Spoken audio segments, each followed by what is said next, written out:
All right. Welcome, everybody, again to another episode of the Burn the Ladders podcast brought to you by OVR Performance. Today, I am very excited. You see all these. I watch a lot of sports, and you often see interviews from players about, with Magic and Bird, there was a time where they were dominating the NBA. And at some point, just a few years later, when they thought that they were on top, they were running things, they saw sort of the next evolution of the game coming up behind them, and they realized like their time was shortly, was going to be short lived. And I have talked with several other coaches about the individual that we have on today, and sort of a similar discussion of you just go, holy crap, this is the future right here. This is, like the world may not know it yet, but we've got today a coach who the first time I talked to him, I remembered he called me up and he started asking me questions about some things that I had said before, and I just remember thinking like, this is not how the first conversation ever goes. Normally, there's a lot more. Normally, you're going through someone who's sort of misunderstood or can't see kind of the bigger picture. But this was at the time just some kid who had hit me up and we hopped on the phone, and I remember just going like, how did he figure out everything that I was saying in exactly the way that I meant it? How did he do this so fast? And so today we're talking about, of course, Zac Goodman, one of my good friends within the coaching community, and someone who genuinely I'm always excited to hear anything from Zac. So, Zac, how are you doing? I'm good. How are you doing? I'm I'm excited to I'm be good here. today. I feel like we've been Yeah. been waiting for this one. Yeah. So Zac is a guy that I talk to so much that and have talked to for so long at this point, several years of sort of ongoing, like regular conversations and voice notes and things. But again, just like Sammy and I'm sure a number of people that I'm going to have on the pod eventually. Uh, Zac is a guy that we've never actually met.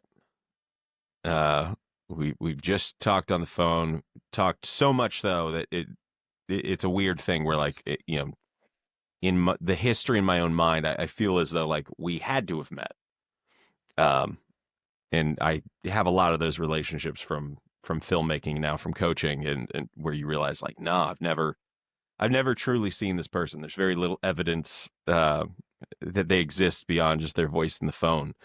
Um, but Zac is a guy who, again, in the sort of like hierarchy of conjugate wizards, as I like to think about, if you've got uh, sort of this continuum, and I've said this to Zac of, in my mind, it's like you've got Jared Bidney on one side and Brandon Bird on the other, and um, you know you can place myself and Zac kind of a lot of our thinking on training kind of within this spectrum um, between these sort of displays or models of conjugate that oscillate between sort of like fluid and instinctual to more sort of um, rigid might not be the right word, but sort of formulated and systemic.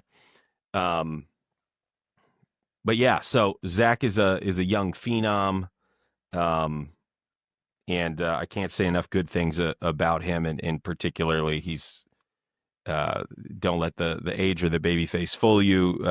He's an incredibly talented and just viciously smart coach. So he had to bring him on. If you follow me on Twitter or X or whatever, you've probably noticed that at least a third, if not half, of my timeline usually is just retweeting things that Zac says, because even when they're essentially the same thing that I've said, he also just has such a way of condensing things and distilling them down into sort of bite-sized morsels that make so much sense. So um, that's the flattery up top out of the way. And as always, go to OVRperformance.com. Zac is also uh, uh, he's got many OVR devices in his gym, and his kids are incredibly fast and strong. So, not saying there's an exact causation, but that's a correlation you definitely want to be a part of. Go check out OVR. Um, grab you some affordable VBT, the velocity. Go grab you the jump. You can't make your kids jump like Zac's kids if you don't have a jump. So, get started there. Um, with that out of the way, uh, Zac, how old are you? 24, I'll be 25 in June. Ah, that'll make you feel ancient right there. So as I said, several years ago, I remember I was in my bedroom. I this is basically a daily thing where someone will hit me up, and oftentimes either if they ask a question that kind of takes too long for a quick text back because I have like arthritic thumbs and hate texting, um, or if they just simply ask, like, can we hop on the phone? I got on the phone somehow with Zac, and again, I can't remember what exactly it was that you said, but you asked me about something which I had not explicitly said in a podcast. You kind of pieced together, I think it was conversations from maybe two different podcasts, and you reconciled that what my training must look like if I said this here and I said this here. Um, you you completely like reverse engineered literally like what I was about to go to the school and do. And it was eerie to kind of hear someone else just, reconstruct my workouts and systems in such detail. Um and with everything, with Jared's stuff, with Bird's stuff, with all of the, you're clearly like a very well read and very researched individual, which is a bit strange given your age. And so even within this story, you must have been like 21, maybe younger at the time. Um, how did that start for you where, or I guess break down just like when you approach, whether it's a new coach or new information, just what are you looking for, and how do you start to decipher things because you distill everything down into like actionable pieces so quickly. I think with you, I just I knew you had a conjugate. I knew you ran a conjugate system, so like I already had kind of a context or framework of like how somebody would fit this together. And so going into it, I guess I just plugged in what you were saying into like the framework I assumed that you were using. And so, Mhm. like for me, I always put everything in like the framework that I think. So, I know you've talked to like Sammy. I was listening to your podcast with Sammy, and he mentioned that he tries to always plug things into whatever his framework is. And so I see everything through the lens of like my framework, and I think that we just see things similarly, which is why like when I explain things, it resonated with you because I think we see things through a similar lens. Like our training is very similar. Um, there's some differences obviously, but when I'm talking to coaches, I guess I always just put it into my framework, and I think that that's just stemmed from like me being like a student of the game. Like I've read everything I could get my hands on. I've purchased programs from tons of people for years. I've watched all the YouTube videos. I've watched the biggest channels, and I've watched the people you've never heard of, and I've listened to all of it. And even like to this day, like most of my brain power every day is like just consumed by thinking about training. Like that's been something like since I've started training, it's been like that's like the one thing that I always think about. Like I could be cooking up food and I'm thinking about training. I at work I think about training. Like it's like the one thing that's like been steady and consistent throughout my entire life is just like I got hooked on it, and I just have never stopped reading. I've never stopped learning. I've never stopped listening to different podcasts and different people. I'm much more selective nowadays of like what I listen to because I feel like I have a filter now of like, yeah, this is like very. like, this is good information. This is not good information. This is stuff I've heard a million times. This is stuff I haven't heard before. Um, so I feel like just like filtering through that stuff. And I feel like that's why I came to you with such like specific questions, is like, I've already filtered through a lot of the stuff that maybe you have to explain to people. I've already read it and listened to it a million times before I've talked to you. So like the things I was looking for was the small details. Like that's what excites me. It's not like the big general things. Like the stuff that excites me is the little details, because I think that's where you get the edge, right? The diminishing returns people. Like I love Mm. diminished returns because that's how you beat people. You don't beat people with hey, like I'm going to get strong in 6 months, then we're not going to focus on strength. Like that puts you in the same path as everybody else. Like with Jared, he's so fixated on the diminished returns, like the small little things, those little details. And so like when I listened to him and I read his stuff and I talked to him, like that his emphasis on the little details, that's what excites me about training. Because I feel like I already have the big stuff down. It's all the little stuff that I try to find connections for. So like when I do talk to coaches, I don't ask them like general things of like, hey, how do you, what percentages do you use for your strength, or how long is your rest breaks for your strength and things like that. It's like I want to know about the nitty gritty. That's kind of what gets me excited. Hmm. What was that original sort of framework that when you really started like seriously looking at strength training and athletic training, like what was the mental sort of framework that you were working from, and then what were like maybe the big seminal influences that set you up from there, and then the kind of made you change over time? So I started training, seriously training, when I was like 12 or so. I had like a little weight room in my house. Like my dad bought stuff. We had like a treadmill and we had like a bunch of cable machines. We had a barbell on the bench. It wasn't anything special. Like I remember in order to squat, I had to like clean press, put it on my back and squat it. So like it wasn't an ideal setup, but I was doing it and I was into it. Um, and so like I was into football. So a lot of the stuff I was looking at was like and this was like what 2012 or so, or 2011, and YouTube was like getting to be kind of a bigger thing, and like people were posting. So like a lot of the stuff I was watching was like, how are NFL players training? CrossFit was getting really big, so I was seeing all the CrossFit stuff. I was seeing a lot of strongman stuff. So like there was just that was like the time where everything started getting put out into YouTube. So I just like absorbed as much as Mhm. possible. The first Was there book like I a really read on strength training. I'm sorry, what'd you say? Oh, I was gonna say, was there like a program at that point, or were you just sort of like basically week over week mimicking new things? So when I was lifting at home, before like I actually got like a coach and that sort of deal, it was just like piecing things together. Like I remember watching like videos of like, hey, this is the workout this guy does, or like this is I think like Stack used to put out stuff all the time. I don't even think I knew T Nation. I used to read a lot of T Nation, like right around that time. So that's like kind of where I originally kind of started. But then quickly, I started with a coach at a gym. It was like a CrossFit type gym, but they did Olympic weightlifting. That was pretty much what they did. So like I started there just to like learn the fundamentals of lifting. That was the point of why my parents were like, I just want someone to teach him how to do it right. And then once he figures it out, like I've always been relatively smart. So like my parents knew like once Zach figures it out, we won't have to pay a coach or like figure it out anymore. So I was there for a couple of years, and it was a lot of like Olympic weightlifting stuff. But that's when I Hmm. first heard of like Louis Simmons, and so like he was highly kind of regarded, like at this gym. Like it was a lot of like Olympic stuff, but like Travis Mash was like a really big influence for that particular system, and like he was kind of big at that point. Louis Simmons, like these are people I was hearing about, but I didn't really know who they were yet. So it was just kind of a simple, like I used to train like 5 days a week.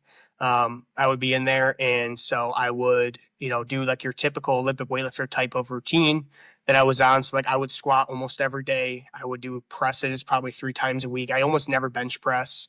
um, I did a lot of like rows, like pendulum rows and things like that. And then I would do like some conditioning stuff too, kind of like a part of the CrossFit thing. So that's kind of like where my original training started at, like with a coach. The one nice thing about that is that I was exposed to so many different movements. Like my movement literacy is really good. Like there's not a movement that I can't do now that I can't master. Like any movement I have never tried, or any, accommodating resistance bands, anything that you add to a lift, I know how to do it. I just have very good like literacy from just doing so many things. So that's kind of where I started, like training wise. And so I did that for some years. And then once I got into high school, I was kind of more like within the high school strength, program that we had there. And that was more like basically linear periodization. It was like an upper lower split, like tens week, it was like 3 or 4 weeks of tens, 3 or 4 weeks of eights, then sixes. And then we just would go all the way through. And then there was like 4 weeks of cluster sets. And then we would, end with like a max or whatever. And it was like a 16, 20 some week program.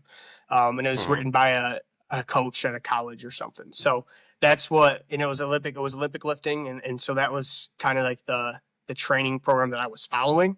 The first book I read, funny enough, was the Starting Strength, and then Jim Wendler had a 531, like maybe it was Forever or Beyond or something like that.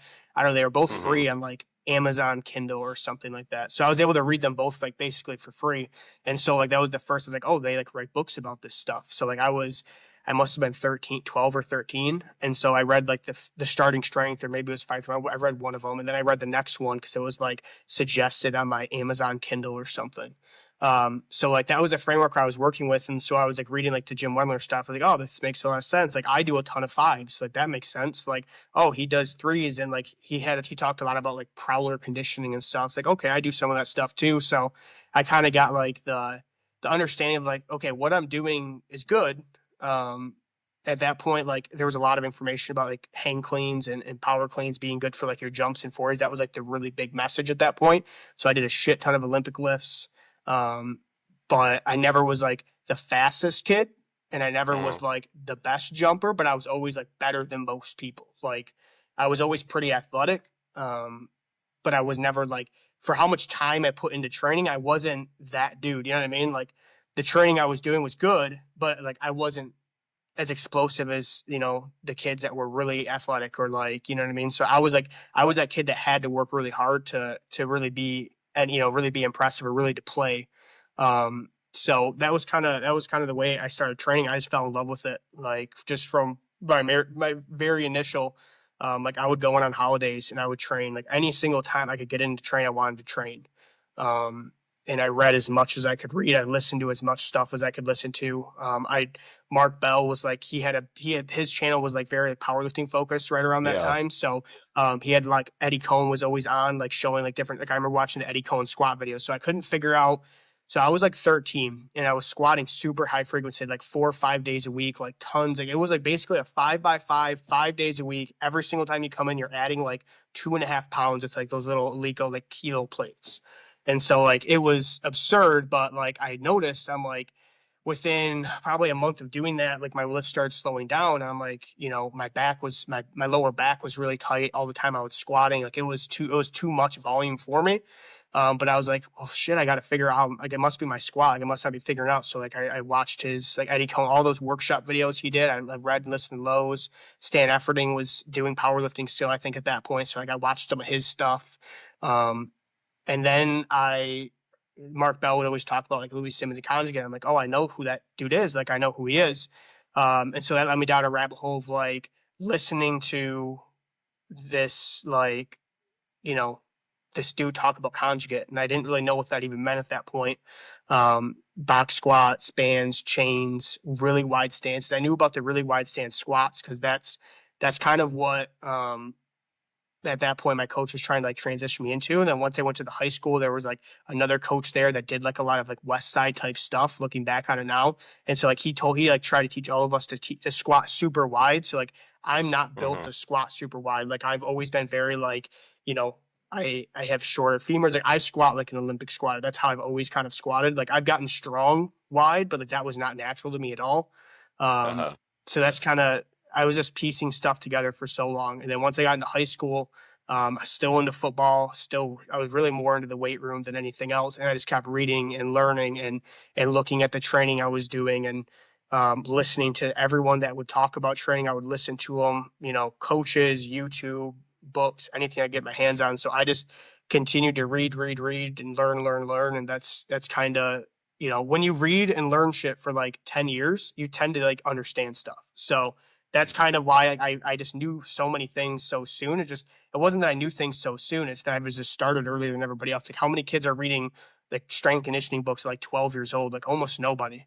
But that was Yeah. like the thing that just, I loved it. So that's what I want to do. Like kids really, they become obsessed with what they enjoy. And so I enjoyed lifting. So I was just obsessed with it. And I've never stopped.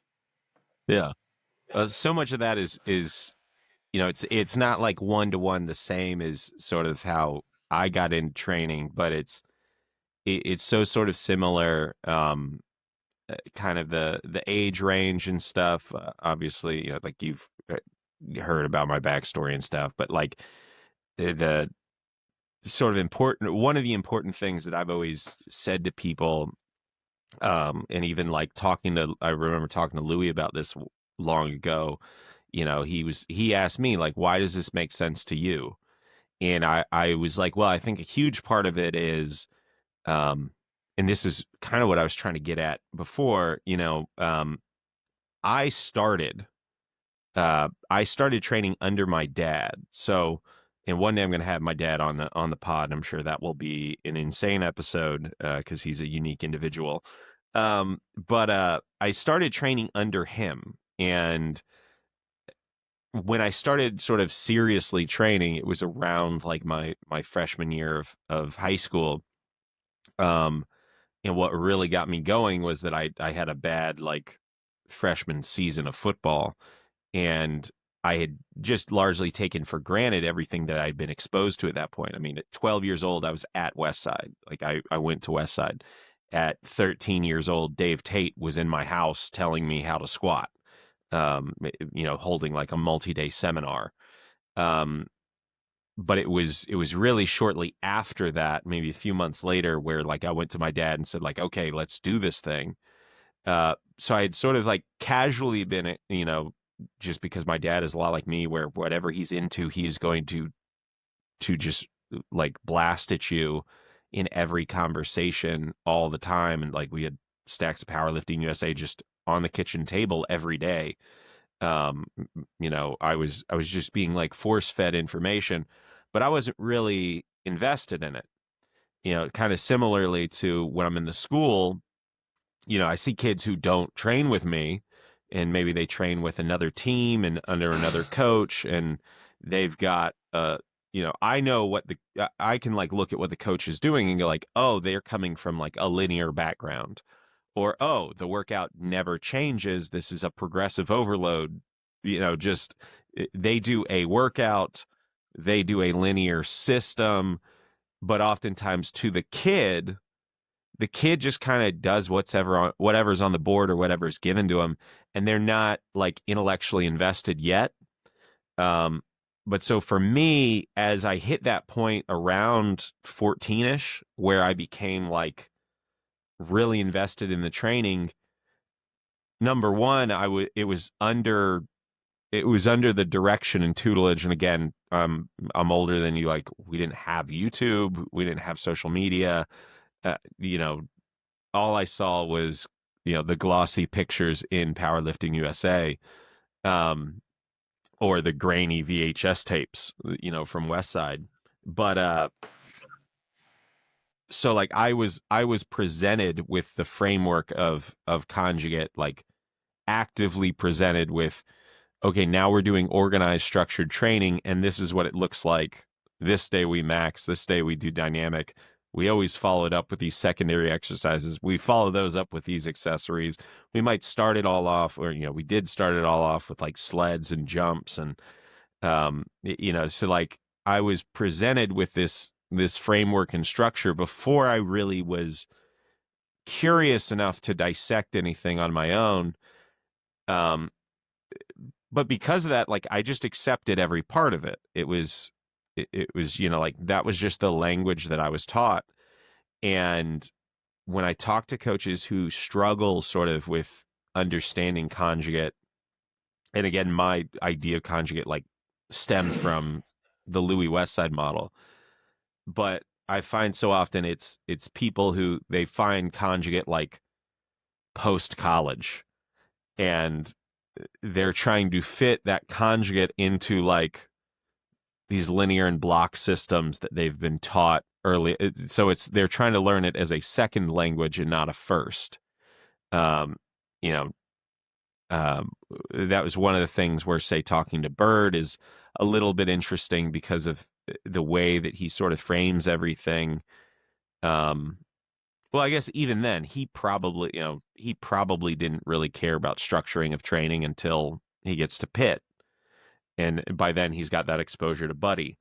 Um, so yeah, even though you're so young, you were clearly actively into it, um, and that just to trace back, like I remember, I was back looking I was watching Mark Bell's channel and talking to some of those powerlifters already, sort of within that time period. Like I remember those old like super training, the training channel, all those videos and stuff, and uh, you know Ed Cohn talking about opening up the taint and everything, and also how you bring up there kind of another thing that I talk about, at least when I like look at and dissect uh training and sort of how I interpret things from different people, but like that even though Ed, and I've talked to Ed literally about this, like within the interview for West Side versus the World, but how um and he did a similar thing in terms of like he would look at someone who didn't train in the same style as him, but go, you know, if he believed like in his training structure more, he might look at them and say, like, well, they're competitive with me, or maybe they're closer to me than I would like, but I think my training is better. Uh, so perhaps I'm going to talk to them about, I'm going to look at them through this lens of like specifically technique. I'm going to, like I'm going to kind of strip away the system around it, and I'm just going to look at, technically what do you do versus over here maybe it's an execution of, you lay out your accessory work, or you do it's yeah, figuring out like that sort of one key detail. And like I've done this with you, frankly, where I've gone like, and I've said about other coaches that we know, I'm like, if I could get my kids as strong as he gets his kids, my kids would be faster than his kids are. So I got to figure out how is he getting his kids that strong, because I already know like I've got this piece figured out better. Like I need to get the physical platform. It's like I have better software, and I need to figure out what is he doing that makes the hardware so much more robust, or vice versa. Um, but yeah, so that's something that and again, with my background making documentaries and reality TV and things, like where you have to go in the context of making a movie, I might interview 45 people for 3 hours at least at a clip, and you're looking for patterns in like the way that people tell sort of the same story, and you can kind of figure out their vantage points and where you're going to place them within the larger structure that you're creating. So it's interesting. I'm always looking at like, again, what are the similarities sort of between all these coaches who I talk to regularly? What causes them to, as you said, like to see training in a similar manner as me? So it's like going to someone who might be a little more expert in one particular study, but they speak the same language as me, which is going to make me biased towards, if you seem to have something figured out, I'm going to go to you because I already know, like you and I, when you tell me it's going to be in a language that I can understand. Um, but so that's always, even with people that we both know, like say, Jared Bidney, who at some point I've told him, and though he hasn't answered me, I'll say it publicly again. Jared, I'm going to have you on the podcast. This will happen. Um, whether I have to drive up to Peachtree or kidnap you and bring you down here.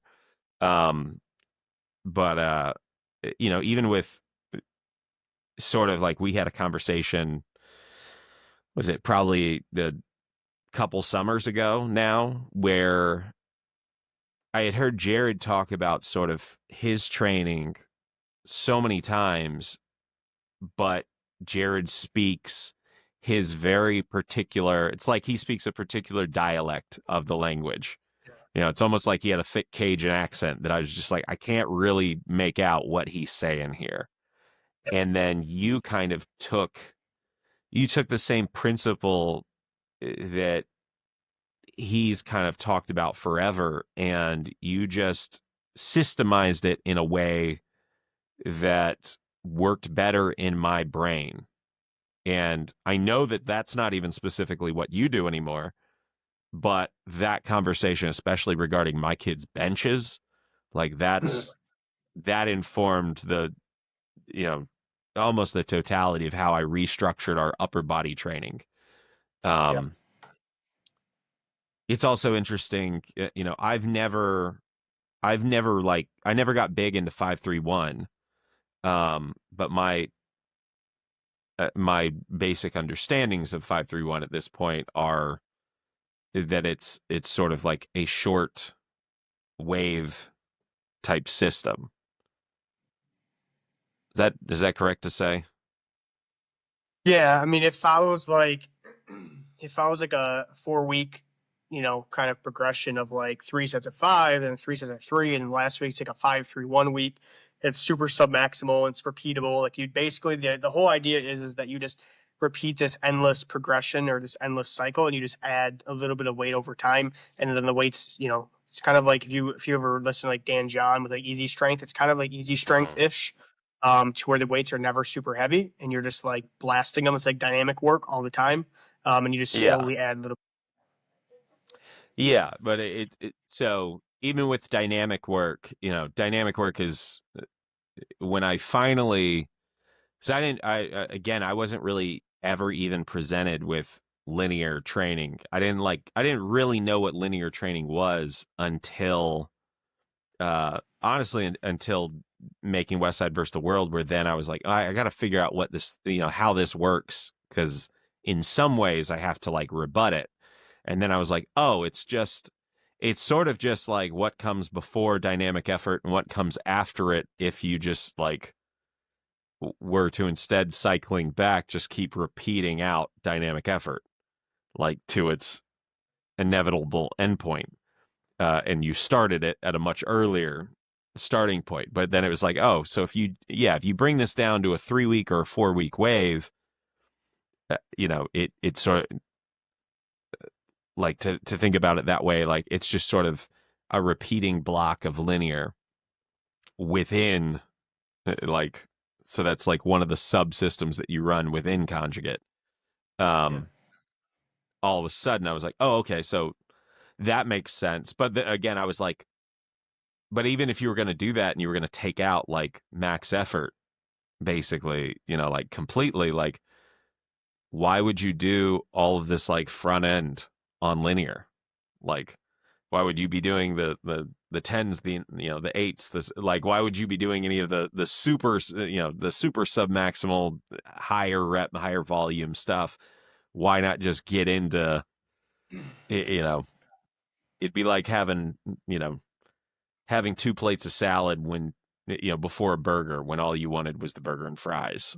It's just like, Yeah. it's just filler and a waste of time at that point. Um, Well, they thought of it more of like phase potentiation. They thought if we put a bunch of muscle mass on them with tens and eights and sixes, then we can we can neurally wire the tissue that they've previously built in those previous phases. But what they like kind of everybody forgot about, what never made sense to me, is like, okay, so you're using tens on the bench, and then you're using tens on the dumbbell bench, and you're using tens on your triceps, using tens on your lat pull downs, and then so basically you're just using all rep work. I'm like, why? But then when you get down to like your threes and fours, like you're still doing rep work. Why won't we just do that all the time? Because if threes to sixes make you strong and you're still doing the rep work, what is the point of doing additional rep work? Is that really making you any bigger?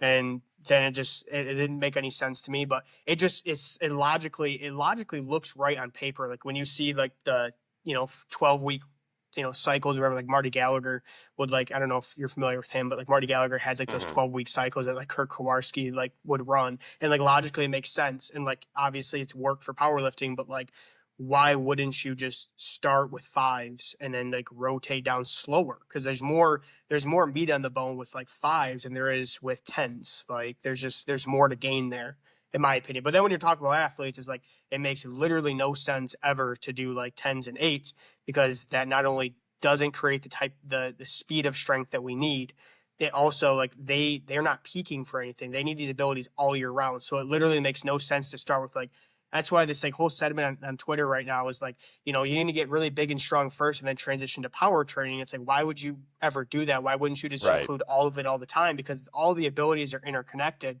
If you stop increasing hypertrophy, eventually you run out of tissue to produce force. And if you stop creating maximal strength, eventually you just have a barrier of how fast you can be, because maximal strength sets the boundaries. And if you stop doing rate of force development, you stop sharpening that, well then again you can drive that up so far, but then it's just not efficient, as far as like, it's so much more efficient just to bring that floor up and then increase the ceiling than just constantly increasing the ceiling but never sharpening and bringing up the floor. So it doesn't make sense when you're not peaking for anything. Like, we just want to steadily increase everything all year. Yeah. Um, well, I think it gets to like with a lot of forms of training. A lot of forms of training are they're not structured at all around the physical, the process that drives physical adaptation. They're centered around sort of this combination of making it, quote unquote, logically make sense to the person, right? Like it's it's done in that sense of like making training into sort of something that would fit within an Excel sheet. Like Yes. and it's like with conjugate, depending on how you set up your Excel sheets, like I used to a long time ago with my Google Sheets, I would have when I did more of the traditional West Side sort of split with my kids, I'd have one like sort of set of sheets that was, maybe week over week, like max effort variations. And so I'd have one sheet that was just like max effort upper and one that was max effort lower. And then another that was dynamic upper, dynamic lower. And now if you looked at my sheets, they wouldn't like they don't make any sense to most people. But I can read them super fast and my kids can read them super fast because again, it's the language that they've been taught. But it's like organizationally it looks like chaos, but uh it's a representation of like a multifaceted, like multifactorial system, which is what everyone, like it is kind of funny that the same people who a lot of times like argue with a lot of the points that you make, the the arguments will default to this like, well, everything is so multifactorial. But then when they go to write a program, they try to fit the like what drives the physical world. They try to reshape it so that it is more convenient to write down on a piece of paper. So they sacrifice like the physical effectiveness of this like multi-dimensional world. They sacrifice that effectiveness in order to flatten and reduce everything so that it takes like the least amount of time or effort to write down. And then they, when you really get back to like the sort of history of Western periodization concepts, it's like they come from running and they don't come from scientists. They come from just a dude who was like, I think I'm going to run like I want to run some, not even sprinting. It comes from distance. So it's like, I'm going to run this long distance, but I think I'm out of shape. So I'm going to run long and slow. And then I'm going to run a little faster, but you know, as they're literally like, as they're doing it, they're like, oh, I can't run as fast for as long. So I'm going to run a little faster, but run a little shorter. Then I'm going to run a little faster, but a little shorter, a little faster, but a little shorter. And it's like, that whole structure and framework, it looks good to make this sort of pyramid over the weeks. And it's easy to write down, but it's so arbitrary. And so much, it's this combination of like, almost like, organizational, titillation and excitement of, the same way that, like some people, like even me, like I get like, I like going to like an Office Depot or something and walking around all the whiteboards and stuff. And I just go like, oh, what could make me feel a little bit more organized?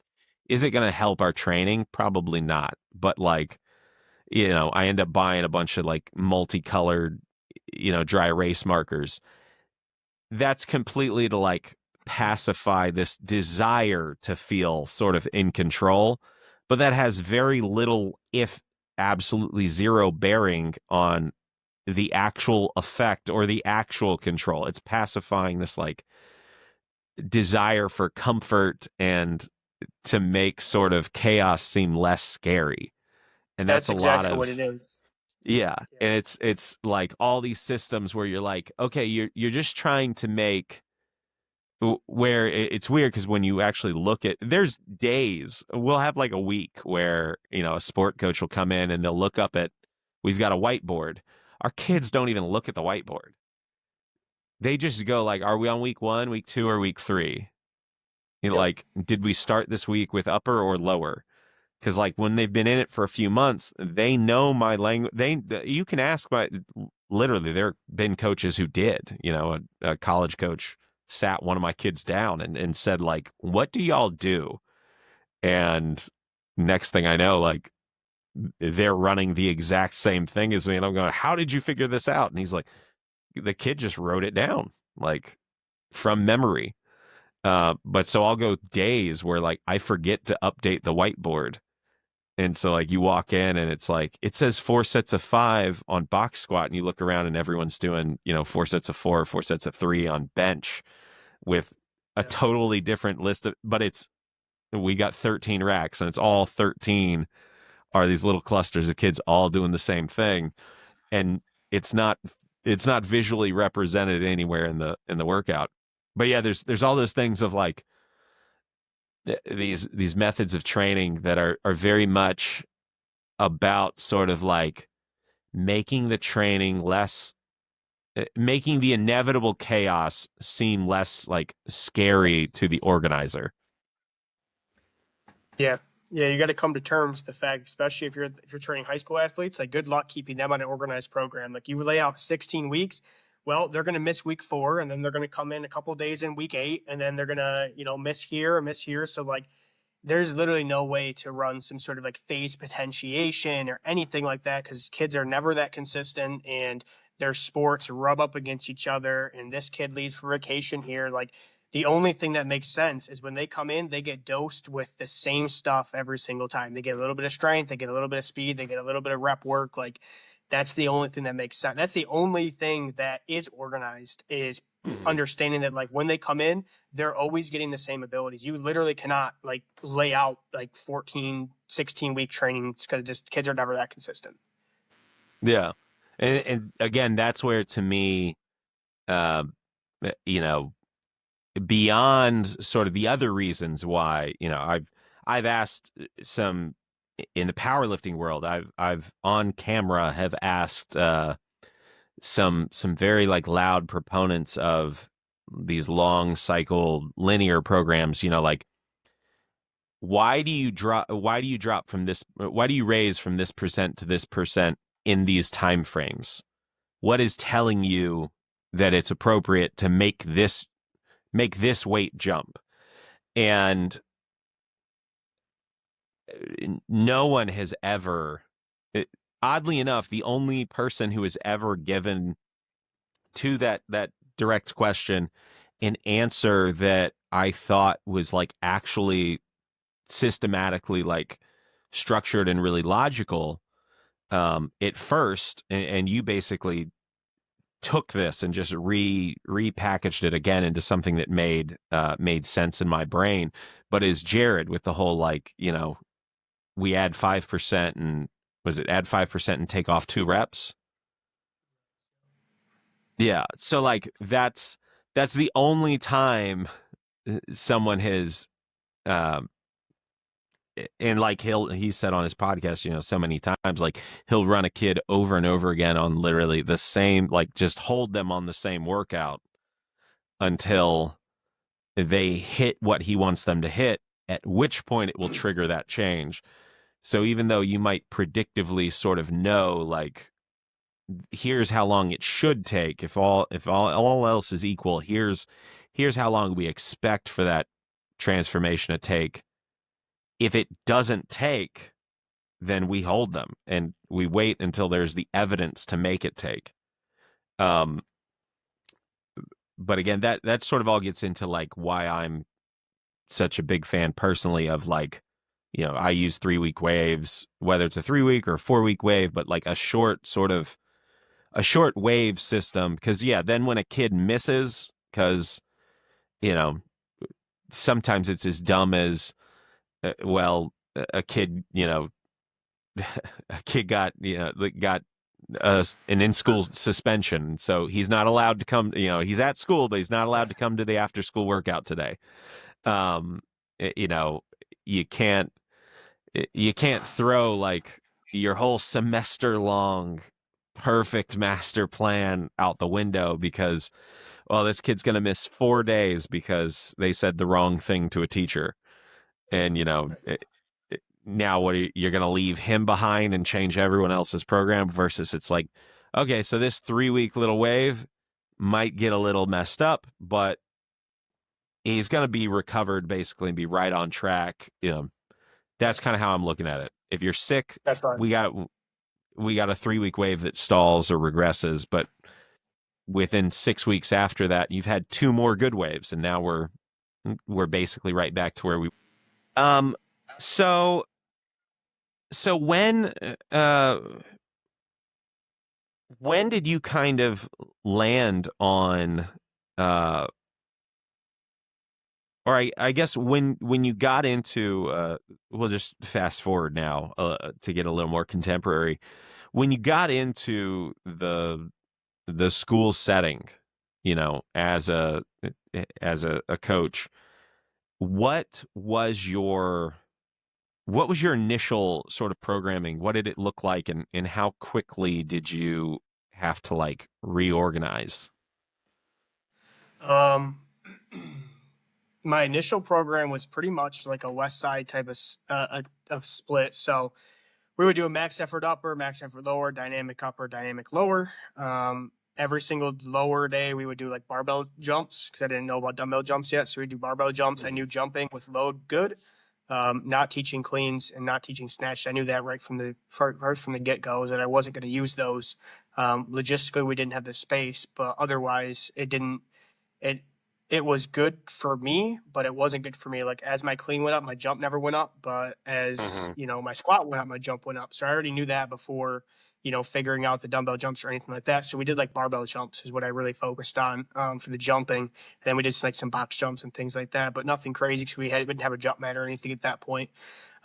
So basically the way it was laid out was like our max effort lower day, the first week of every 3 week wave, we would do a box squat variation. And then, so it would be like a box squat 3 rep max is what I started them on because they never really box squatted before. So I didn't give them singles. I gave them threes. So I think the initial like 3 week wave of max effort was like a box squat 3 rep max. I think it was a trap bar deadlift 1 rep max. And then the third week, I don't think I gave them good morning. I think we went back to squat. I think we did maybe front squats. I can't really remember. Basically, I've always liked, for me personally, is to go a squat, a deadlift, good morning, and that 3 week wave. But I knew for them, they needed more squatting because we were jumping so much. So I gave them two squat max efforts instead of in just one hinge. Because we would do RDLs in the other day, so I was already kind of hitting that, and I liked the RDLs for reps anyways. So for our bench, we would do a flat bench variation, basically like do like a normal flat bench. Second week was an incline bench, and then the third week would be a close grip bench variation. I never usually any overhead pressing, but I've always loved the incline bench. I'm not a good bencher, so I had to learn a shit ton about benching. So like I already knew the incline was going to help everybody's bench. So we ran that, and so I would give them basically like a single for their bench week. The inclines were always like 3 to 5 rep max, and the third week was always like a 3 rep max close grip bench, and then back to testing basically on week one.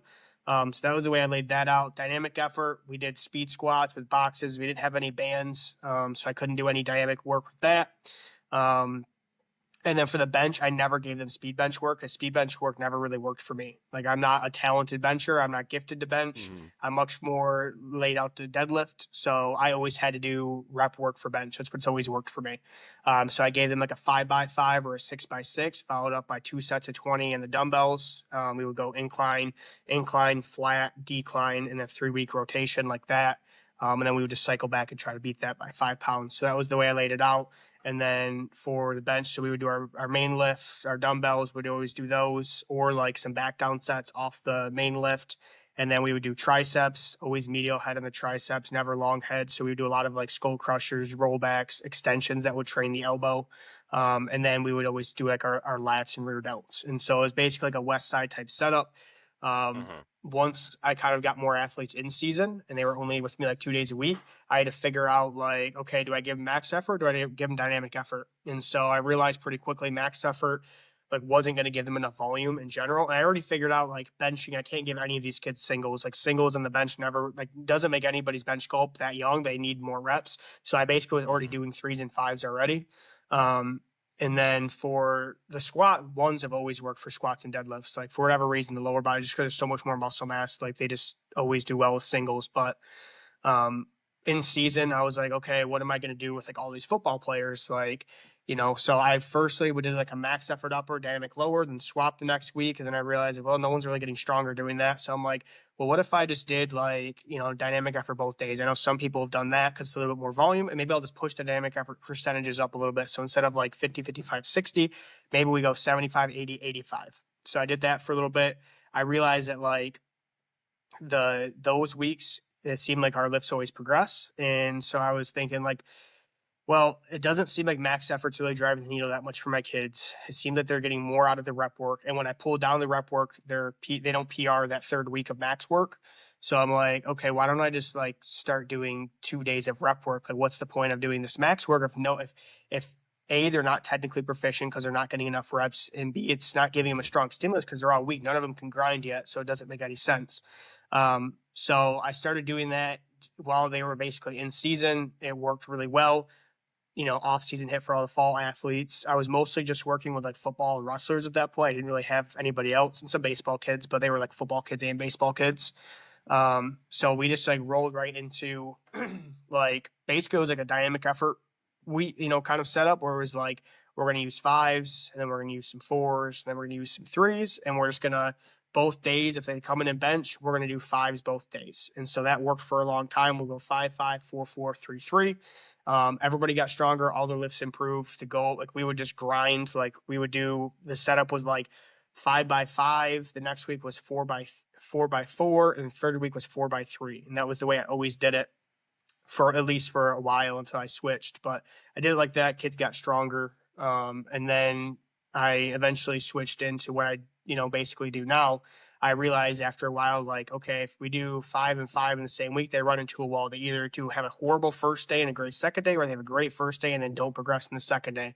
I'm like, especially the stronger kids never have back to back good days. If they're younger, they do. If they're weak, they do. But Hmm. as they get stronger, there's not enough, change to allow them to recover enough and then output as much as I'm asking them to output. So then I was already familiar with like undulating, like Hmm. reps and weights and things like that from the Olympic lifting side. So I'm like, okay, I'm like, well, we need to start undulating stuff because the first thing was like, it's so mentally taxing to like come in on Monday and bench grind out fives and then come back on a Thursday and also grind out fives. And like, that's tough. I did it when I was younger, but like most people aren't like me. Like most kids are not into training like me, and most kids aren't willing to like just smash their head into a wall every week and like force themselves to get better. So like I realized like, okay, there needs to be some change here. And so we would start like, I would just change the reps. And so, you know, I figured out, okay, well, we need to increase their max, 5 or 10 pounds every single month. So every wave, there needs to be some sort of increase. And so that's just kind of the way that I change the reps now is I undulate them. So we'll have like, a day of sixes, and then we'll follow it. We'll drop 2 reps. We'll go to a day of fours, and the following week we'll go to fives. Because if they got sixes, they can add weight to fours, and then they can take the same weight from fours and go up to fives and add a rep. And so every single day they're either adding weight or they're adding a rep. And so it creates that kind of undulation of Mm-hmm. velocity because your first rep on sixes is going to be so much faster than your first rep of fours, assuming the intent is the same. So that's the way that we've laid out the training now. And I've done that for like 2 years now. And I've tried out different, setups as far as like rep schemes and stuff go, but the only continuous thing is they're never repeating the same session. So that's the one thing that I don't do that Jared does is Jared will run them into a wall, which works good and it works fine for those kids at his gym. But his Mm-hmm. kids are they're kids that want to be there. You know what I mean? His kids are built Yeah. different. That those kids are me. Those kids are who I was when I was that age. You know what I mean? The kids I have, a lot of these kids don't want to be there, or like they're so like they have one bad day and things they shut down. So I figured out I Mm-hmm. can't give them the same workout back to back. I need to change things, and so that worked better for our kids. Um, and we're it's the strongest group I've ever had, and they're all kids I've had since like eighth grade. So it's worked well for them, and we've never had any slowdowns. Like no one's ever. The only time kids plateau is when they just don't show up to lift. Like I've literally never had a kid just not get better. Like so the strength stuff I have figured out. I have that pretty much dialed in. The accessory work I have dialed in. The accessory work hasn't changed that much. Like for the bench, we're always going to do triceps after our supplemental bench. That's the other thing is I press so much more than I was using a West Side template. Like West Side template, you max effort bench, and then you go right to triceps. What I do now is I max effort, or we'll brief maximum tension bench, and then we'll go to an incline or a spoto or a close grip board press or a Larson press. Like we have supplemental bench, and I got that stuff from like Josh Bryant, the way he sets up his training. With like all those good benchers that he has, he does. I think a lot of his success is in those supplemental lists. I don't know if it's necessarily the linear periodization that he uses. I think a lot of it's in like he is so good at exercise selection with those guys. So like I've taken some things from him, and it's a little bit more varied than what Jared does. But that's kind of the way I set that up. Mm-hmm. So I want to ask you something now that you've brought it up, because it would have been something that I would ask at minimum off air. Um, so as you undulate there from sixes down to fours, are you doing the sort of Jared plus 5% minus 2 reps? I think that's the one thing. Again, I think that's something that I do different than Jared. So like we are so auto And sort of regulated as to where as a general as a yeah, general thing, so not taking into consideration really like I'm asking this really for me. So like in the way that I have like my template of what I typically do, and then I have I have the instances of like I don't think that kid will make that jump, so they're going to get smaller, or I think that kid particularly like that's a wrestler who's aggressive with his training. We're out of season now, he's eating again, so like I'm going to give him maybe 5 pounds more than what sort of the template calls for. But is it what is sort of the general means from going from the sixth? So I'll just give you an example. Like I have a kid right now that's an eighth grader. He just started coming to work with me the last like month or so. He's a couple weeks into the training, and so when he first got to me, he was doing like a strong lifts program. So like he already had some numbers Mhm. to work off of, which is great. So I think he had like a 75-pound bench for like a 5x5 or something. And so happens he came on a day we were doing 3 sets of 5. And so all I did was because I've never seen him bench before. I'm like, all right, we'll do our first set with 75, so I know what your fives look like. Looked good, switched some things, bumped him to 80 for the second set, and then he got it. And it was a little bit of a grind. And kids, especially at that age, like if it's not boom, boom, boom, they're probably not getting the last rep. So I kept him at 80, and then the next time he came in, so that would have been fives. We went to triples. We went to 85, so I just bumped him 5 pounds. So it wasn't very much, but like percentage wise, I don't even know what percentage is that. It's probably more than 5% or whatever. Yeah. So I bumped them, 5 pounds. So like I really kids that are like in that like 45 pound to like 185 pounds. I like about like 5 pound jumps on the bench for the squat. Like, if they're sub 100 pound squatters, like, 5, 10 pounds, usually 10 pounds. When they get up to 100, 200, still like 10, maybe 15 at the most. Once they're in the 300s and 400s and 500s, we're jumping like 15 to 30 pounds every single, especially as they get stronger, we'll jump them, more. So like, Mm-hmm. I just had a kid yesterday. He texted me and said, "Hey, what do you want me to squat?" He came in after throwing. He did what did he did 405 for triples, and so we're back at sixes now. And so his 405 for triples were good. He got 3 sets of it, and so now that he's in track and he's throwing and stuff, I'm basically giving him a top set, back down set type of sequence. Because I have like 3 sets of brief maximal tension along with in season is just tough to do. So for him, we gave him 375 for 6. So he did 405 for 3. He got 375 for 6. And then it was actually pretty easy. So he did 365 for his second set, and his third set we did 335 because he was absolutely gassed from throwing and squatting that much. So I don't know if I have like a good percentage for you, to be honest. Like, I literally I watch all the kids every single day.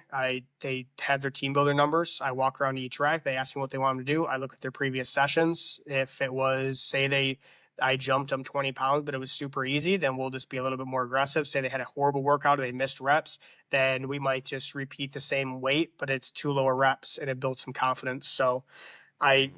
I guess like from a percentage standpoint, like you for the bench, 5 or 10 pounds. If you have a Mm-hmm. really strong bencher, like when you have kids benching in the 300s for their reps, I like 10 to 15. And then for the squats, I'm always a fan of like 10, 20, or 30 pound jumps. And that's kind of what I always go off of. Mm-hmm.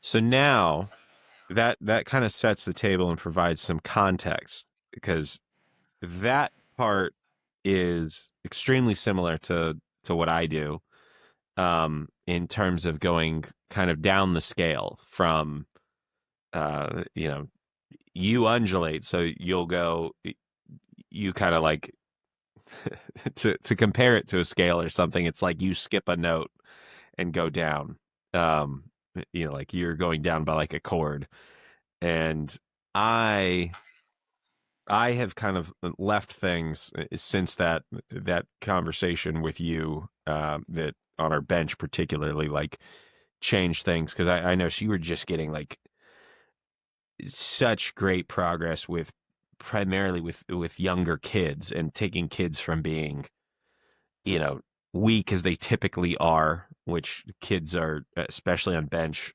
just I've touched on this in some of the cheat codes episodes that I put out.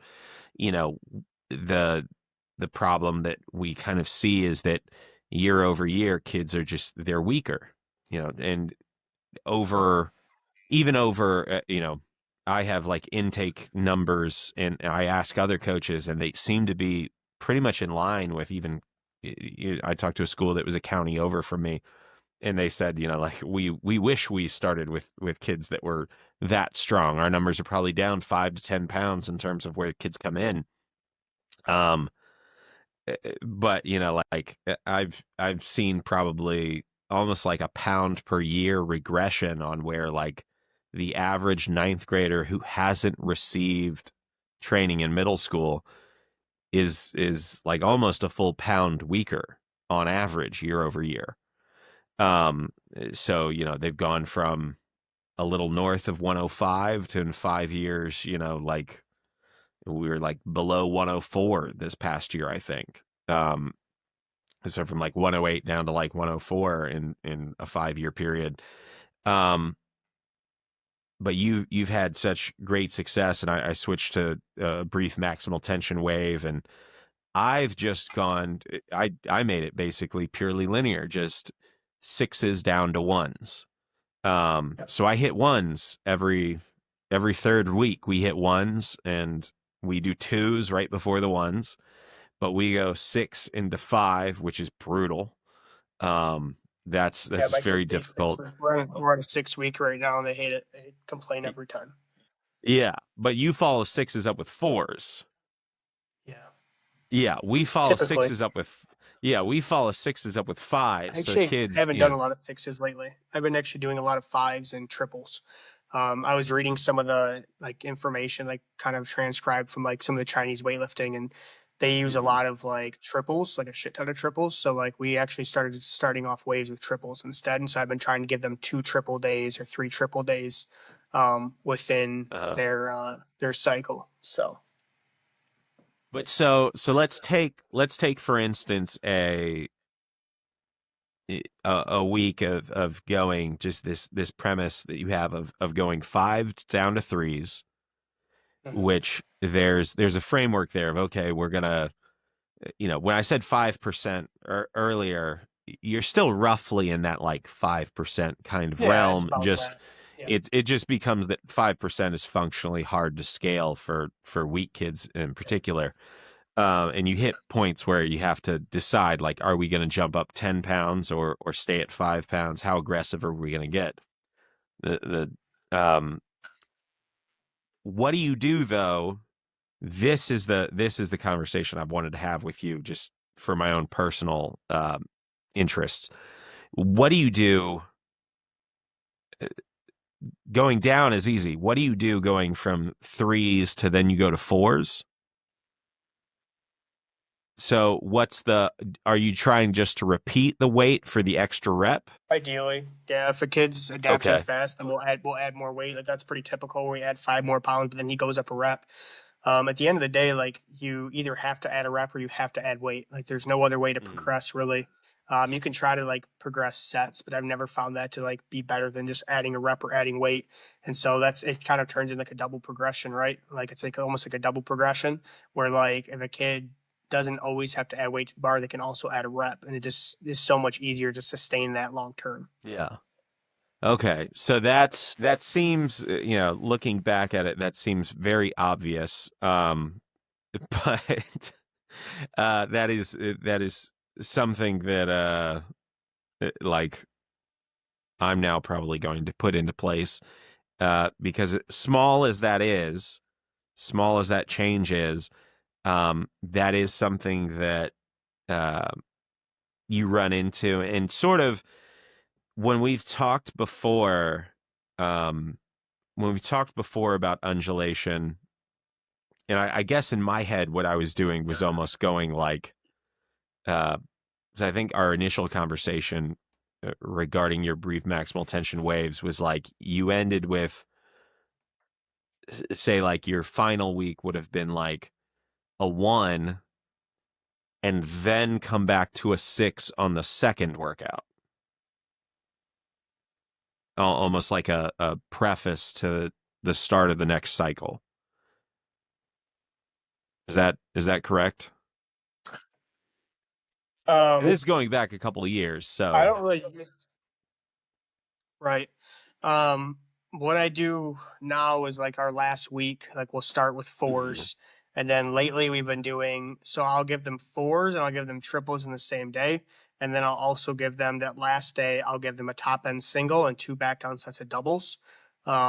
And so we are still taking a max, but we're still getting 2 sets of 2. Okay. And those will always kind of be like back down, whatever they max at. So that would be like my last week is like a set of four and then maybe another set of four and a set of triples so they can kind of build up. And then they'll have their top end single end of the week, 2 back down sets, weekend hits. Next week we start with, fives or sixes or whatever. Okay, so the max is on that I guess It's the final day it's the final day. of the wave. Okay. Of the waves, So yeah. my understanding from that conversation that switched things for me was that it was and again maybe this was just how I heard it or what you were doing at the time, but having that max be earlier, uh, presumably so that they would be well rested, like coming off of the weekend, and then having like at the time it was having like a 6 day, um, kind of almost as like a psychological release because you've hit like the top of the mountain, so there's nowhere left to go but to come back down. Um, I, so when I originally did like the five, four, mhm. three, that fourth week, instead of going to a new wave, then I would max early and then do six at the end of the week. So that is what that's what I used to do. Yeah. So we would go 5, 4, 3.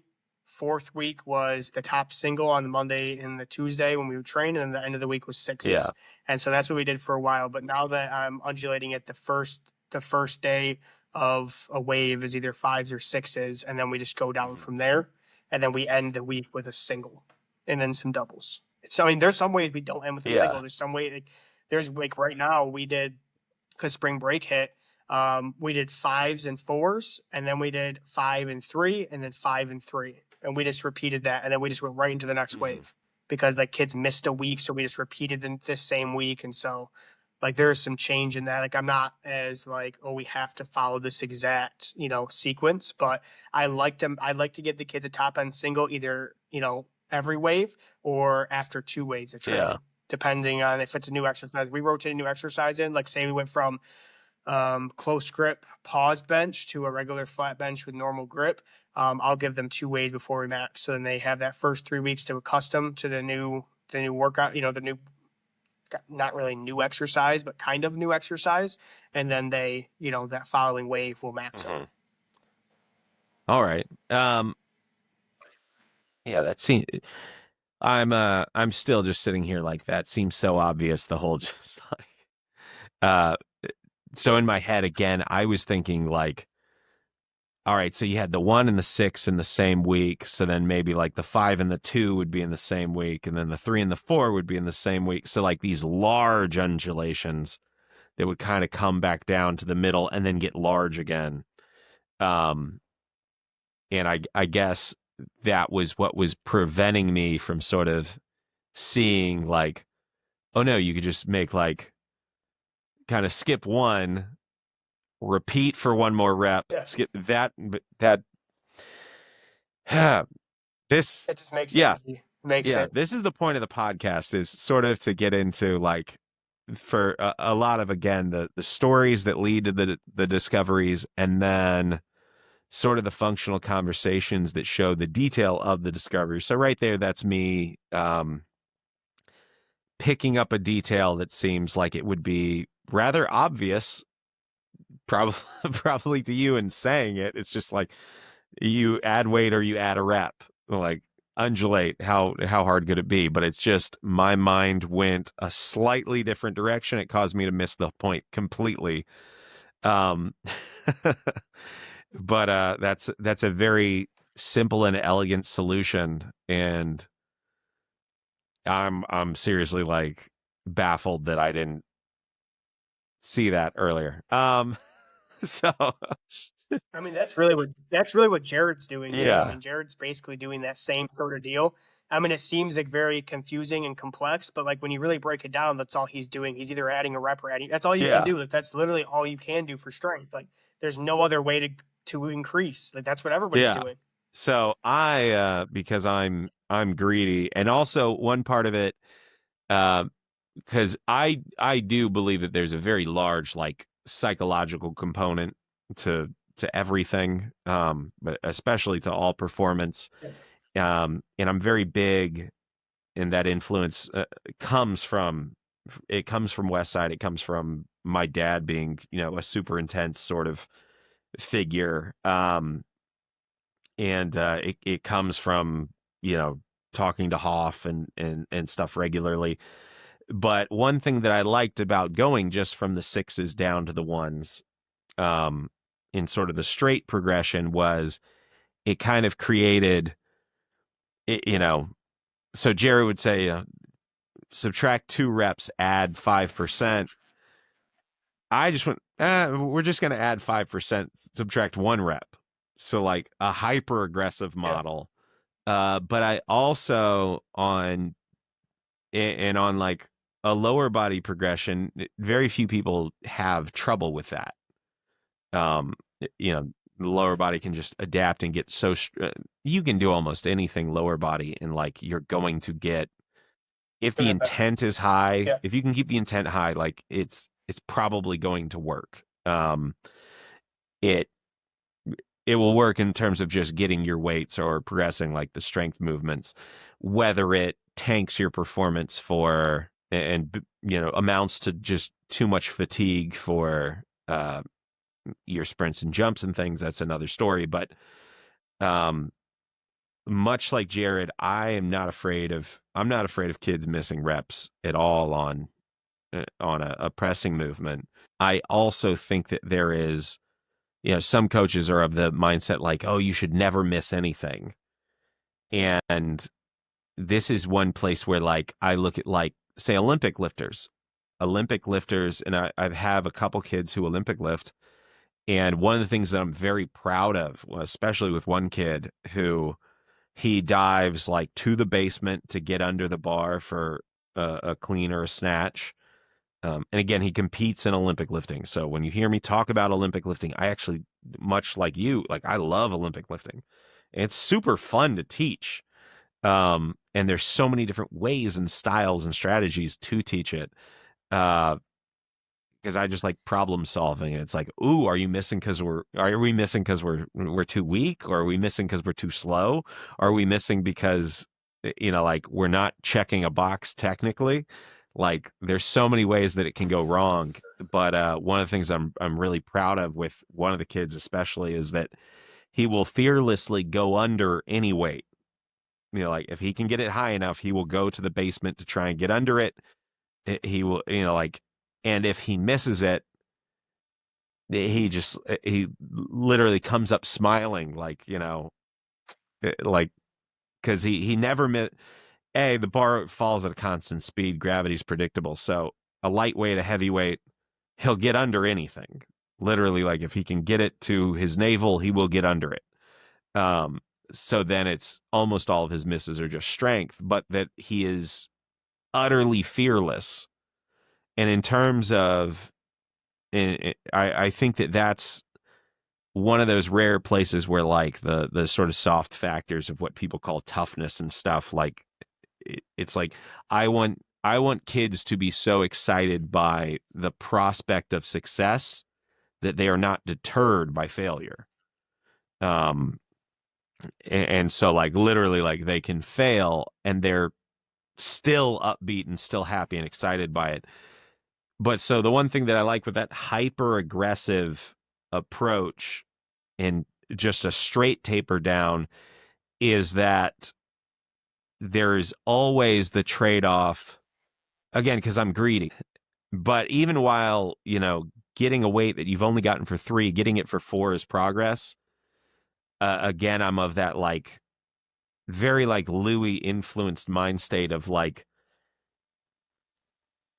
it's better progress to get something you've literally never done before. So like getting, you know, ultimately I do, uh, much to the chagrin of a lot of people on Twitter, I do ultimately, it's all about like, did we do more for one, which your kids do a lot. Whenever you do ones, your kids do a lot, which is why we have this conversation.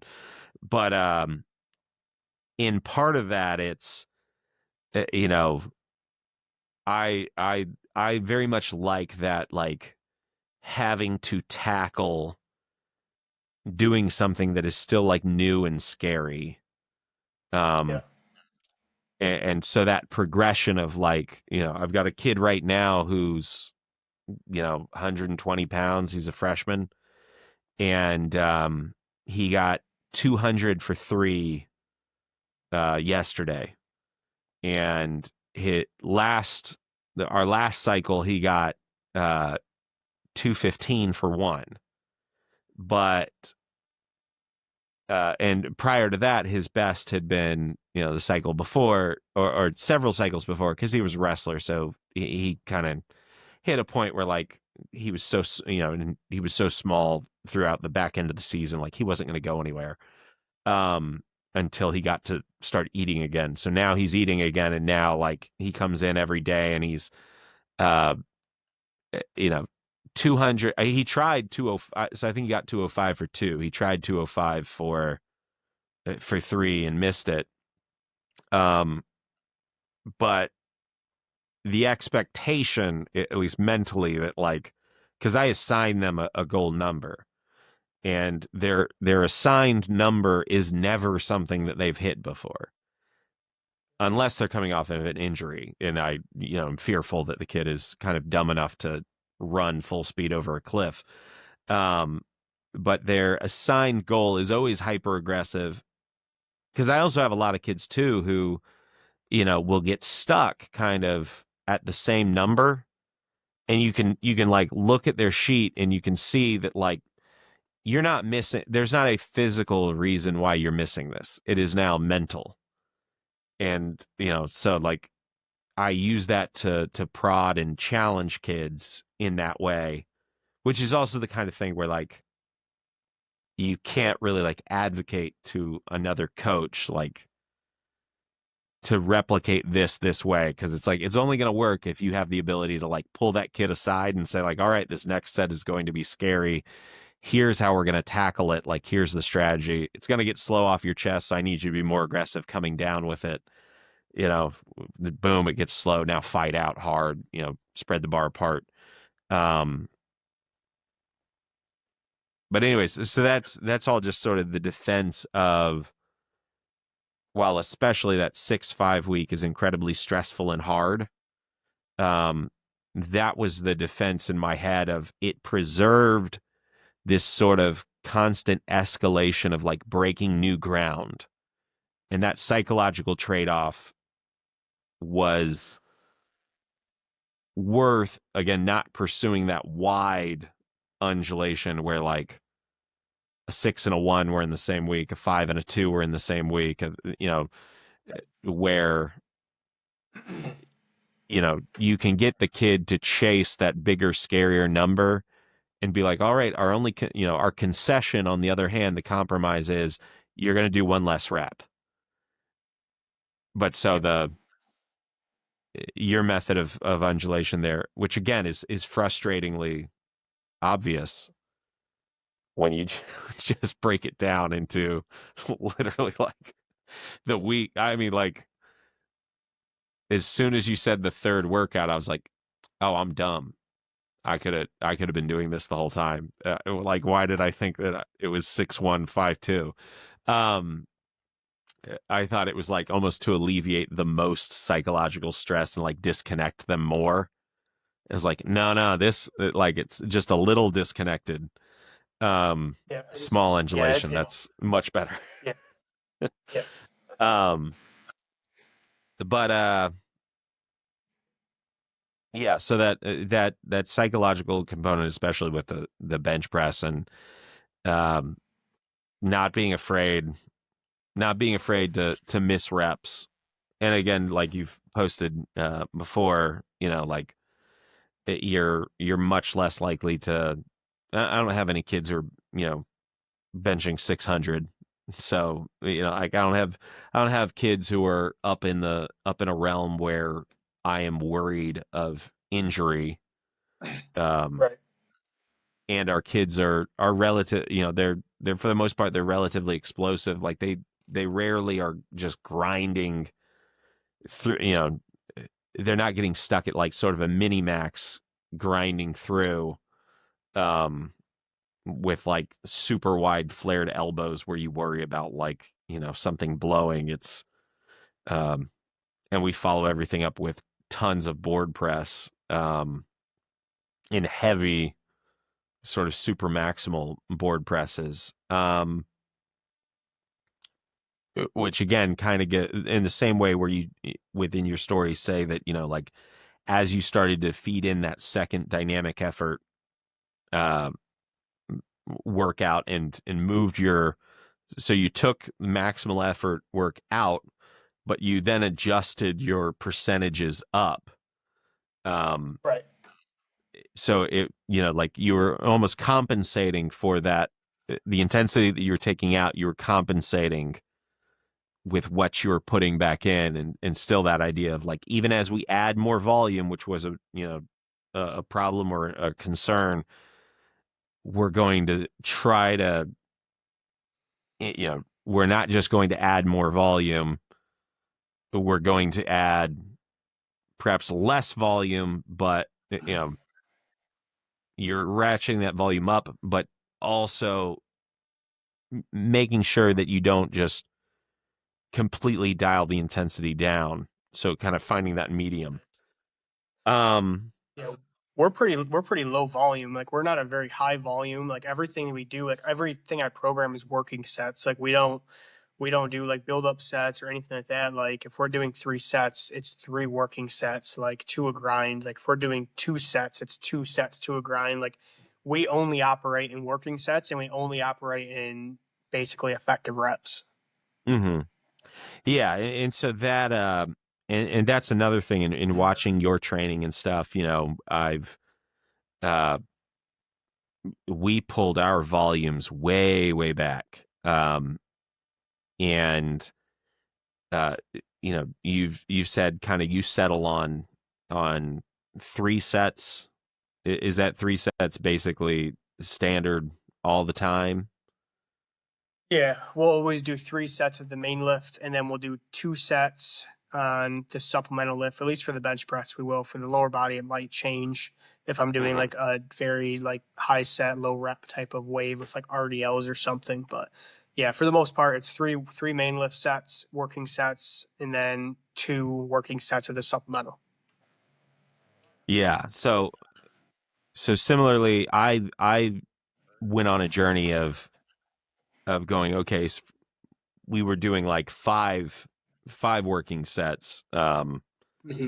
I've done that. originally, and then we Mm-hmm. pulled down to 4, and I noticed everything accelerated, and we pulled down to 3, and again in like every space, every gym is slightly different, and your kids and sort of the volumes and workloads that they handle outside.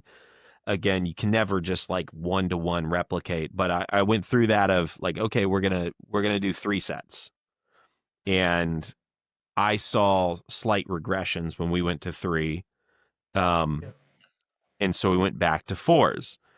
But then I started looking at our secondary exercises. I was like, okay, well, instead of doing, you know can we offset, or offset that volume, or how little I've become obsessed over, especially the last like year or so, with that idea of, I've said it before, like you have to pay for everything that you do accumulates some manner of fatigue. Yeah. So you have to pay for everything in fatigue, and if you're looking to try and use something as potentiation or something to set up, again, particularly for a sprint or a jump, we're trying to increase work capacity. We're trying to increase the amount of times that we can jump higher. We're trying to increase the amount of times that we can, throw faster, that we can run faster. But, we want to have like sort of the biggest budget for those things. And we want to get, like, we want to spend our money on those kind of things. And we want to work kind of as lazily as possible and make the most money in terms of building up that gas tank. And so I tweaked, again, a lot of it was directly coming off of conversations with you, where I was like, what if we drop an accessory entirely? And I took that all the way to the point where like we dropped all direct tricep work, and our benches improved. Uh, Again, not that that's like a thing that you can just assign to anyone, but we have those extremely heavy board presses that we'll do like 3 sets of 3. And I was like, and they're all 4 boards, so they're all very high. It's all, chest and shoulders are basically taken out of it. So again, where it's like, we're getting that one extra set on bench, but we also dropped our tricep work, and we do very little direct shoulders, and we follow our board press up with incline, and we only do 2 sets on that, um, and we've only been doing like 2 sets of 4 for the last few months, and that's been working well. Um, and then we pick like 2 accessories after that and do, or 2 to 3 accessories after that and do like 2 sets of 6. Um, and so we whittled away those volumes, and dropped entire groups of exercises out completely. Um, all looking at, you know, basically using in that case in our upper body workout, using the bench press as the gauge, um, to sort of decide whether something was working or not. Yep. Um, when when did you start to when did you start to really figure things out now? Because I knew, again, with as sort of smart as you were at integrating other coaches, elements from other coaches and other systems, I knew that, like, and again, I had like conversations with Bird about this, where I was like, it's just a matter of time. He's figuring out how to get kids as strong, sort of in a Bidney-esque rate. Um, that we had the conversations because it was clear already that you were curious about sprinting and jumping. I think early on our conversations were more about jumping. But it was very clear that, like, he's going to progress to really starting to figure out sprinting. Like, it's like he's getting his kids so strong so fast, and now it's transferring over into jumps. Like, that next frontier is he's going to figure out a lot of things with sprinting. So I guess, what, first off, for the listeners in the broader context, like, what's sort of the state of your sprint work now? Like, what's it kind of look like? How sort of broad strokes? What's the I mean, it's pretty boring. I mean, we just sprint twice a week. We do like right now we're doing 5'10s. So on upper days we'll run some 5'10s. We'll do some broad jumps, and then we'll go in and do our upper body work, and that's it. Mhm. I mean, how many it's pretty boring. There's nothing special. uh, how I've many learned five that tens are you this doing? special stuff does not work in my programming. Like I need things that are consistent and simple and measurable. I'm not like I can't throw like a lot of stuff at like the wall and figure out what sticks. Like that doesn't really work for me. So now that I have my strength work dialed in, like the sprinting, I've just learned like if I throw too much stuff at it, if we try too many things, like if I try wickets or I try some of the hurdle hop stuff, I throw too much stuff at it at once, it doesn't work. And our kids are like, my kids are so like trained and dialed into like exactly what we do that like those things take away from what we do. And that's what I don't like because then it takes away, it slows down what I'm doing. Mhm. So for me, like, again, we're like doing like today, we're going to run 5'10s. So like, we're going to set up the laser. Kids are going to run 5'10s and they're going to look at their PR on Team Builder, and whatever that is, we try to beat it. They get 5 or 6 runs, and then if they don't beat it, we come up and bench. If it keeps getting faster, we keep running, and that's it. I mean, there's, like I said, there's nothing. We run the sprint work in 3 week waves, so we'll do 5'10s for 3 weeks, then we'll do 10'10s for 3 weeks, and then we'll follow it up with whatever way. Basically, we're just always trying to break PRs every single day, and that the dumbbell jumps we run it the exact same way that like basically all of us do. We Mhm. dumbbell jump, and then we do our regular jumps, and then we go squat, and we do that twice a week. We broad jump on the other 2 days, so we're broad jumping. Um, I give them like 5 or 6 broad jumps, and so they'll input their 5 or 6, and they're always just going to try to beat out whatever they do, and then they go lift. It's all kind of built around the lifting, and we jump first, and we sprint always first, and then we go in and lift. But if the lifts don't go up, the sprints and jumps don't really, don't go up that long before they stall. But like the biggest thing, in my opinion, is not like what I've changed. It's just my kids are older and the kids have had more time training with me. Mhm. That's the reason I feel like we're seeing some really like fast times now. We're seeing a lot of really good jumps. Is that the kids have just all my kids are not 8th graders and 9th graders anymore. Like I've really never had an older group or an older crop of kids until like getting close to now, where like I have a decent amount of juniors and I have a lot of sophomores, and next year it's going to be a lot of juniors and a decent amount of seniors, and the following year it'll be a lot of seniors. Most of my kids are middle school kids and or freshmen or sophomores with a few juniors. Like I've never had an old crop. But my sophomore group, we have some pretty like naturally pretty good athletes, but they've been with me for a few years now. So like That's why like you saw that kid run like a 101.5 in the 10-10. And I had a kid go 103.7. And I had a different kid go 102.5, and they're all three are sophomores. I have another kid that went 104.8. That's in track right now.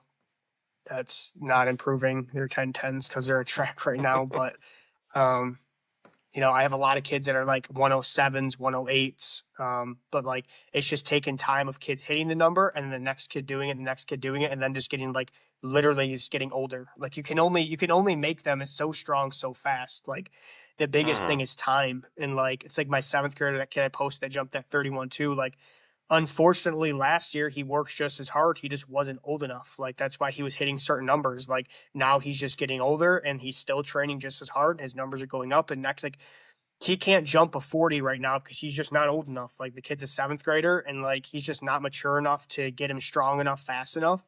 Like next year as an eighth grader, like right now his bench is like 185, 190. He'll bench over two plates, as an eighth grader this coming year. His buddy that's, next to him, it's a seventh grader, is right around that 200-pound mark, and he'll bench 225 this summer.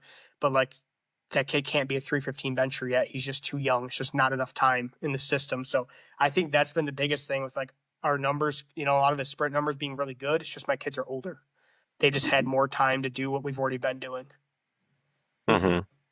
Um, man, I I think at some point, um, it's so I guess you're up. How much of the sort of manner of your sprint wave and progression and just sort of the logistics of what you do, how much of it is driven off of what you want to do versus what you have access because you're very far up north. So I know, like getting outside and doing longer distance runs through much of the year is not really an option. Say It like might be soon. it might be soon. But how much of what you do is just sort of the logistic reality versus what you want? Jumping, I don't have any logistic problems with jumping, so the jumping Mhm. wouldn't change at all. Um, with the OVR jump device, like it's very small and I can put it anywhere I need to put it, so I can jump with it. I use the OVR broad jump mat. I just lay it out like right in the little turf strip we have, so that's like very easy. Doesn't take up very much room, and I can when softball comes up and they want to use the batting cages, I can roll it up and put it in the weight room so kids can jump. So the jumping stuff wouldn't change. The only thing I would probably change as far as like our sprint work goes is um, I probably would not do 510s. I probably would get rid of 510s and just do 1010s because it's given me a little bit more idea of like a split. 510 don't really have split data on like what a 40 would be. So Mhm. I would do more 1010s. I would do more 2010s.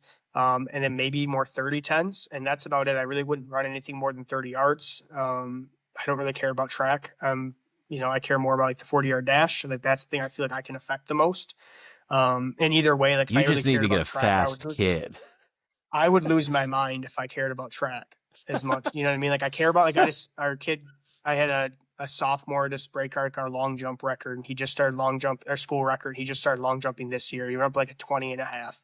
Like Mhm. that's the level of like that's the level we're at. So if I really cared about track, I would lose my mind. Um, so I don't really necessarily put as much in that. My kids get better at track because like they just have a better platform when they get out there. But like Yeah. it's not like Bird that's like the track master. Like I don't have that sort of deal. Um, but yeah, logistically, my sprint work would probably just be more 10-10s, 20-10s, 30-10s to get better split times in the 40. And then I would probably run 40-yard dashes indoors once a month. I would probably do that every single month so we can track them, kind of like how Jared does. But other than that, I really wouldn't change that much. The other thing with like running longer fly times is that you can really only run like three or four before you're gassed. So Yeah. with the 510s and 1010s, you can just run so many more. You can accumulate so many starts, and so I'm a big fan of that. And hopefully with the indoor like weight room, being built and with that turf strip, hopefully we can do more of that. And they're talking about maybe like an actual indoor facility. So maybe that's an option in the future. But to be honest with you, like I'm very acceleration biased. Like I just feel like that's the thing I can really improve the most.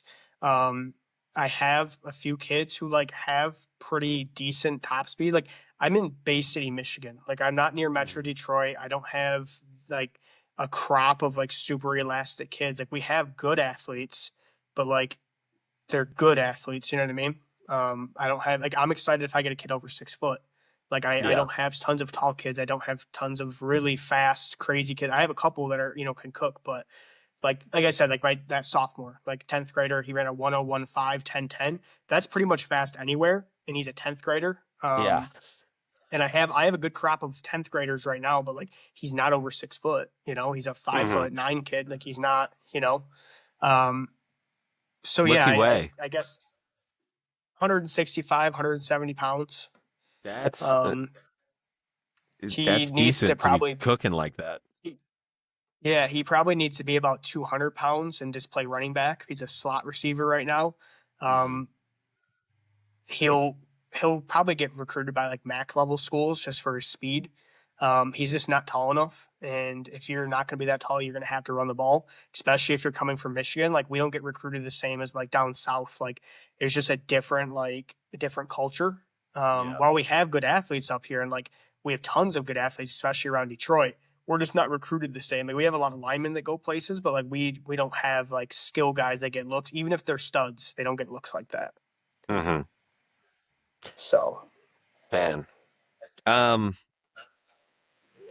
So I've remembered over the course of our conversation now.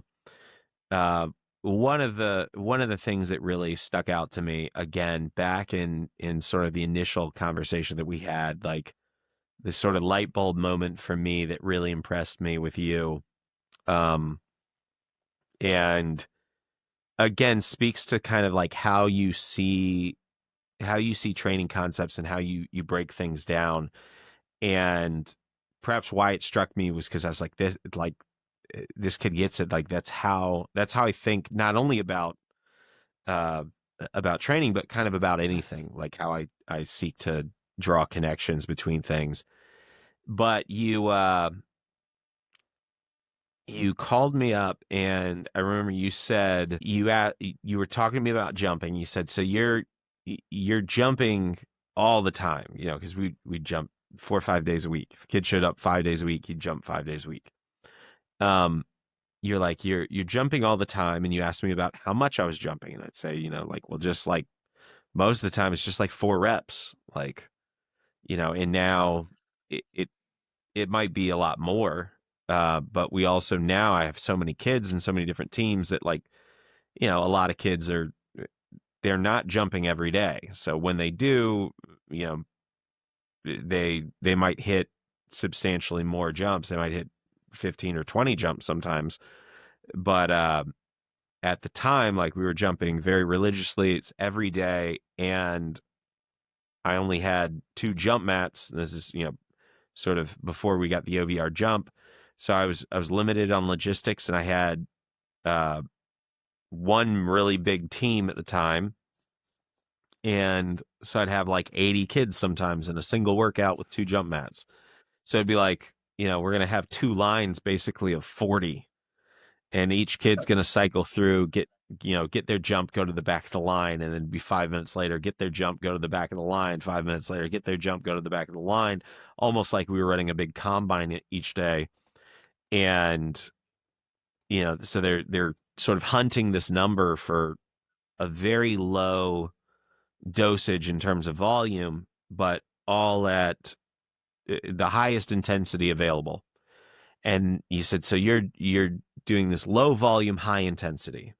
And then you talked about Jared, and you're like, he's doing low volume, high intensity, and with both high frequency. And then you brought up like Tony Holler and Feed the Cats and said, you're running as fast as you can, as often as you can, but at these super, they might just run 2 fly 10s, and that's the extent of sort of their speed work for the day. And uh, I always say like, if you could put it on a shirt, like, and put my name on it, like If things are true, they repeat, or when things are true, they repeat. And it was, you were saying essentially the same thing. Like, it's just super high intensity output, low volume, high frequency. So, like, you could swap the names, whether it was me or Tony or Jared, or Bird or anybody else. You could swap the names and swap the name of the coach, swap the name of the exercise, but it was just that you saw this through line of, you all hit this like maximal intensity, and you hit it as frequently as you possibly can, with the caveat being, because you're hitting such a high intensity and because you're hitting it so frequently, you're down regulating the volume accordingly. Um and again, that's the thing that, like, to me is like so obvious that you don't say it, but yet that was always a hang up in talking to people, was seeing that, like, you could take something that you heard someone say about squat and apply it to bench, and that's sort of one step of removal that's difficult for a lot of people, but then you could further take it and apply it to jumping and sprinting, and that you could see that sort of the arbitrary like confines of language, um that really again stuck out with me as something that was very unique with you, um and rare. And immediately, again, like, I got off the phone with you, and I'm pretty sure I called Bird probably like 5 minutes later and was like, yo, have you ever talked to this guy? And I don't think at the time that y'all had talked, but literally I was just like, like, you'd probably exchanged voice notes or something, but I was like, I was like, it was unnerving, frankly. It was like, this dude's like in my head, saying, like, he's saying to me the things that I'm normally struggling to sort of communicate to other people, and going like, like, what am I not saying that's making this hard for you to get? And I was like, you were just like, you were speaking and just filling in the gaps that way. Um, so with that, I guess we'll land this, not because I want to stop talking to you, but because I have to get going to my workout because we got an early release day. Um, Yeah. but so where can people, where can people find you, and you know where do you want them to find you if you do?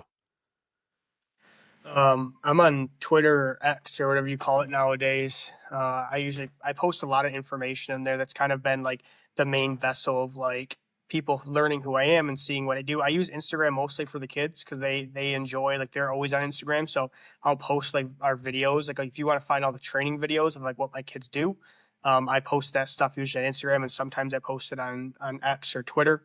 But I have a podcast, Defying Gravity with Zac Goodman. So you can find that on Spotify. You can find that on YouTube. I talk basically about all the stuff that, I have touched on in here. Um, so the podcast is a good place to go. Twitter's a good place to go. Instagram's a good place to go. I think my Twitter handle is like just Zac Goodman, like underscore. I think my Instagram's like Zac.Goodman. So you can pretty much find me everywhere. If you follow OVR, like you follow Burn Ladders, like you'll see me somewhere on there, story or retweet or anything like that. So you can find me. But my phone number, a lot of coaches have my number. If you need something, like I'm always open, like taking calls or just like shooting me a text. So yeah, I'm pretty accessible. I don't always have time to like meet for, a couple hours at a time, but like I always get back to people in the DMs and stuff, like pretty much within hours. All right. Well, yeah, I can definitely second. Go listen to Zach's podcast. It's one of the better pieces of information out there.